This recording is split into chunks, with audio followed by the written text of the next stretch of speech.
Hi, everyone, and welcome to another session with me, Taryn. I'm an eating behavior coach from Mind Shift Me. What are we going to talk about today? Well, we're going to talk about healthy snacking. And yes, it can be healthy. Snacking isn't always a bad thing, right? It's had a really bad rep in the last couple of years because it's been seen as something that's bad or unhealthy. But if you snack in the right way and with the right snacks, that's what counts. It can actually really, really benefit your diet or your healthy eating. So let's go through a little bit of this. How it can help you is that it can help stabilize your blood sugars. So what happens is when we get hungry, our blood sugar levels drop, all the kind of sugar in your bloodstream. And this is a signal to your brain to say, hey, you're hungry, go and eat something now. But if you ignore these signals or you're out and about and you don't have access to food, this can really lead to your blood sugars dropping really, really low.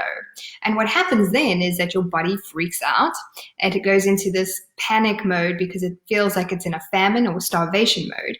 And that then can cause you to overeat later, to overcompensate when you do get access to food. So we want to kind of stop that because when you overeat after you've had a blood sugar drop, what it does is it shoots your blood sugars up because you've had more energy or calories or sugar that you actually need. And so your body gets overloaded. And then what happens is that it tries to overcompensate with that by releasing insulin, which is a hormone that acts like a taxi, if you like, to transport your sugar into your cells. And so what that does is it releases even more insulin, which isn't good for our weight, and then your blood sugars drop again, and then you go and overeat. So you go up and down, up and down, up and down with your blood sugar levels, and we want to stay away from that. That kind of roller coaster is really an additive factor to putting on weight. And it's a really unpleasant place to be. You don't want to have these sugar drops because it feels really unpleasant in your body. And so how we can do that is by being prepared with some healthy snacks.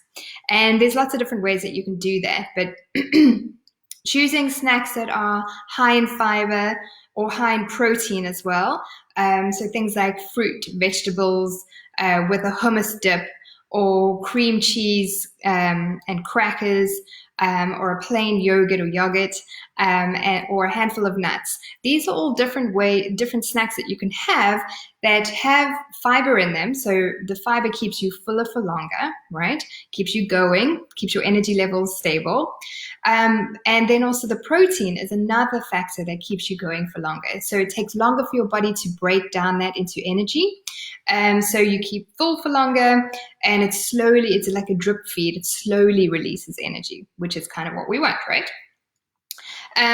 The key here is also to make sure that you have snacks available when you're out of the house. I know it's probably less relevant now because we're all kind of in lockdown and spending a lot of time at home. It's probably the reverse, the flip side. We need to just kind of, eat less snacks. But when you are back to normal and you are out and about, whether that's ferrying kids from sports or school, or if you're traveling a lot for work, whatever the reason is, right? It's always important to have snacks handy, whether that's in your desk drawer, in your handbag, in your car. Just keep them around you. I know moms are very good at this because your kids need snacks all the time. So this is a good indicator, right? And the idea is then to just get prepared, right? So you don't have to worry about the times when you're out and about and you're like, oh, I haven't had a chance to eat anything and I know I'm starving, right? This just tides you over. Now, ideally, you don't want to be going for long periods of time without eating anything, especially if your body is giving you all the signs and signals to really start eating something. And those kind of signs and signals are your blood sugar is a little low, you get a little shaky, your stomach is rumbling, you're thinking about food and more, and then what happens is this just ramps up and ramps up if you don't eat, and you get into this hangry mode, right? We've all been there, where our mood is on the floor, we're really annoyed, we're really hungry, it feels really uncomfortable, and we get a little panicky about eating. Now, we want to try and avoid this. So, this is why you need to be eating at regular intervals when your body is starting to give you these signs and signals that you're getting hungry. But there are times when we're out and about and we just don't have access to food. We haven't had a chance to have lunch or whatever that is. This is why snacks are really, really helpful. So keep them around, out and about, in various spots that when you're traveling. The other thing is also to get prepared ahead of time, right? And start to make them at home. So there are a lot of pre-processed snacks, cereal bars, protein bars, you name it. The food industry has created that. And this is really just to suck you into this snacking mentality. But this is where the snacking has got this bad reputation. And not all snacks need to be these processed, high sugary, high fat products. And this is the problem with the processed snacks that you buy in the shop. Yes, they're super convenient, but they are loaded with additives and sugar and a whole bunch of other things that you don't really need. So the best way is just to get prepared by yourself. And what you can do is, spend a Saturday and you just plan out what you're going to bake ahead of time. And then you can freeze them if they're freezable, or store them in an airtight container, or divvy them up into little Ziploc bags. So then they're easily accessible.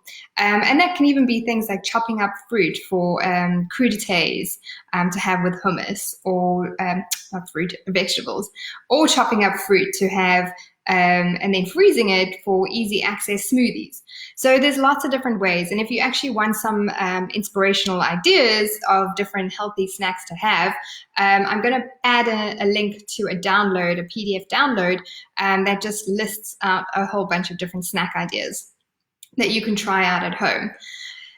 Now, if you do have kids and you want to get them to eat healthier snacks, make it fun. Make them colorful, make them fun. One idea is to get celery sticks, fill the ridge with cream cheese, and then drop a couple of raisins on the top so they look like ants walking across the celery. Or make fruit kebabs rather than just, giving your child an apple. Maybe it's a bit boring. Chop up some fruits, put it on a kebab stick. It's more finger food. Kids love that. It's colorful, it's bright, it's different, and it's fun. And that will encourage them to eat these healthier snacks. So if you want a lot more information about how to stay sane and healthy around eating, then check out my online course. There is an extra April bonus that's worth $150. So do check that out. It's on my website, mindshiftme.com, on the online courses section. Check it out and let me know if you've got any feedback, and I will pop those links in this post as well. If you're on Instagram, just send me a DM if you want any information or any more ideas on healthy snacking, or questions that you have around that. Thanks to my Facebook fans and group, and I will chat to you soon.